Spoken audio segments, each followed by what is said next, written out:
Hey, I'm Ashraf Ismail, Game Director for Assassin's Creed Origins.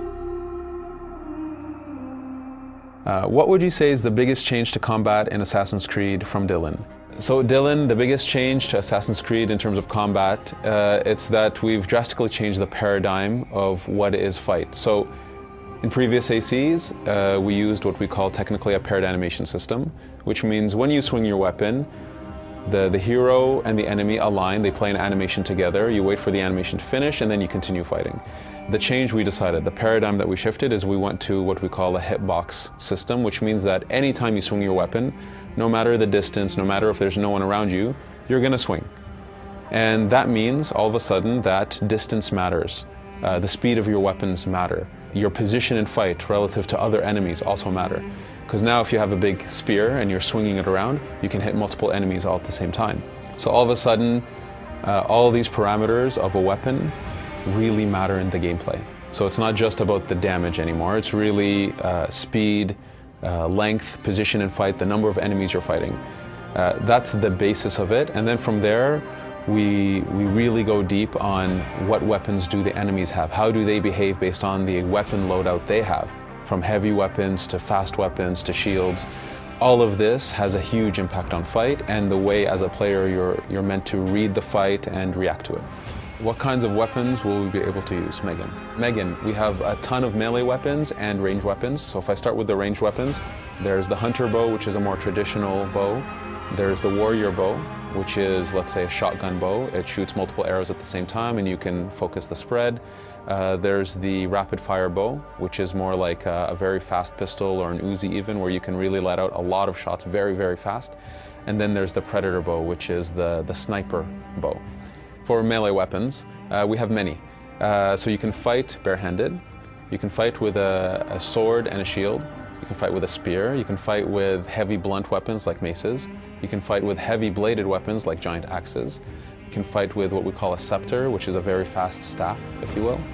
Fight dual wielded with two short swords. We also have two major types of attack, which is the light attack and the heavy attack, and these build combos. So each weapon also has a different combo output, so based on how you use the light and heavy, you have a different set of attacks. We want players to discover each weapon, that every new weapon type gives them this learning curve that they need to master and to decide what's their favorite. Big thing that we're pushing in terms of equipment actually is that now it's a very RPG driven system. So all these types of weapons I mentioned, they all have levels, they all have stats, they all have attributes. So sometimes you can have weapons that are on fire or weapons that can deal poison damage on top of the base damage they do.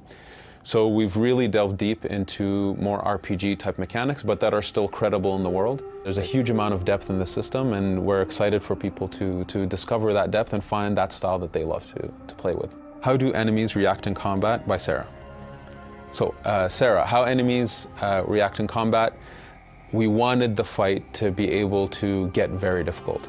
If there are too many enemies, we want players to actually back off or figure out a way to take out singular enemies and manage the fight. You cannot fight 8 guys in one shot and be efficient. There are ways for you to actually be able to manage them, but we wanted that if there's a lot of enemies around, you're going to get overwhelmed. We do have the capacity that enemies will attack multiple at the same time. How do you deal with that? So we have a lot of defensive mechanisms. So you have your shield, you have a dodge, you have a parry. So there's a lot of defenses. You have your bows. So one thing we worked on is actually being able to transition between melee combat and the bow. Very fast, very efficient without breaking the flow. We wanted players to be able to take a few shots at a guy to slow them down, maybe if they're charging, use their spear to take out the 2 guys that are on their left and go back to the person charging them again. We wanted the fight to be very dynamic and very spontaneous, and that your skill of understanding the enemies, how they behave, their weapon loadout, your weapon loadout, the efficiency of your weapons. We want these things to be constantly running in the player's mind to be an effective fighter in the game.